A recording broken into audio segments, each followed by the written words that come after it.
Magandang gabi.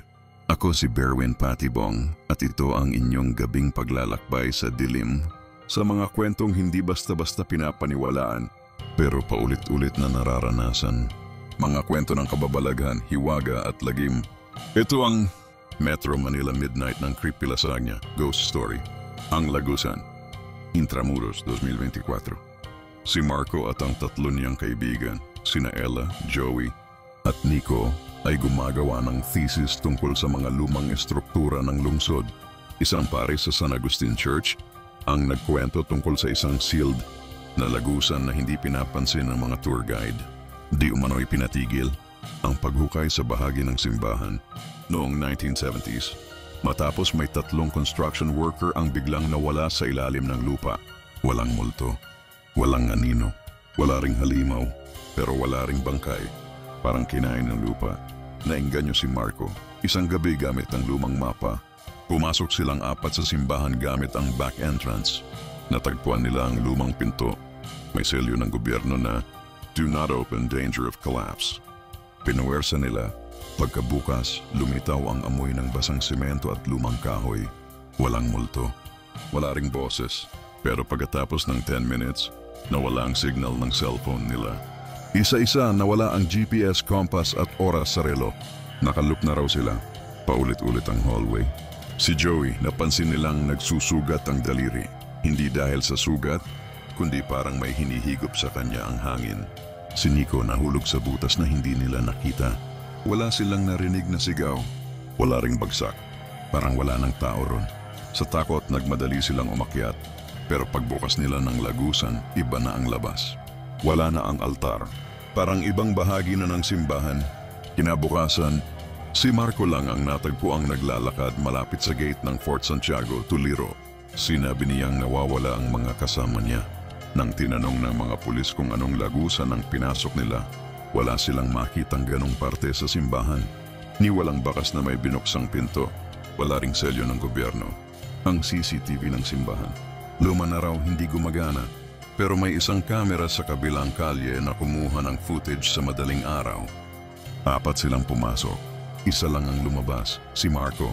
Pagkalipas ng 2 buwan, naging tahimik si Marco, umiiwas sa tao. Pero may isang bagay ang napansin ng pamilya niya. Lagi siyang nagigising ng 3 a.m. At tuwing tinatanong kung okay lang siya, ang sagot niya lang ay, "Hindi kami dapat pumasok. Hindi kami ang hinahanap. Pero ngayon ako na lang ang meron sila." Sa police report, classified bilang accidental disappearance ang kaso. Wala raw ebidensyang krimen. Pero off the record, may isang pulis ang nagsabi, yung simbahan, may mga parte talaga na hindi dapat ginagalaw. May mga butas sa lungsod na mas luma pa sa kasaysayan at baka masama talaga ang tinakpan nila noon. At hanggang ngayon, wala pa ring signal ang cellphone nina Joey, Ella at Nico. Pero active pa rin ang location nila. Lagi sa Intramuros, sa ilalim. At diyan nagtatapos ang ating gabing paglalakbay. May kwento ka bang di mo malimutan? Yung kwento ng takot, kababalaghan o engkwentro sa hindi maipaliwanag. Feel free to send your horror story entry. Pipili ako ng mga kwentong babasahin sa Reels. Ikaw ang bida, ako ang tinig. True story o kwentong kwarto lang. Basta kaya mong ikwento, kaya kong i-voice over. Send mo na. Baka ito na ang susunod na kwentong di nila malilimutan.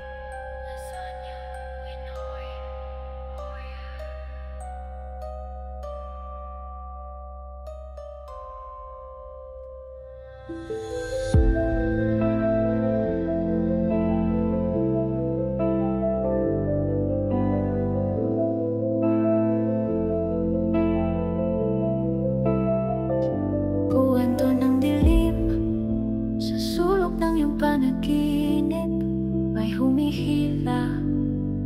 Di mo alam kung gising ka pa.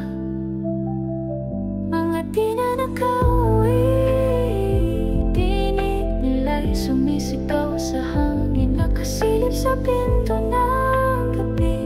Wala kang ligtas kahit ikaw ay magdasal pa. May mga lihim ang lupa, may mata sa bawat anino.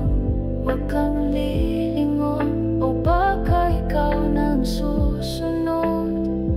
Mga di na nakauwi,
sadya ay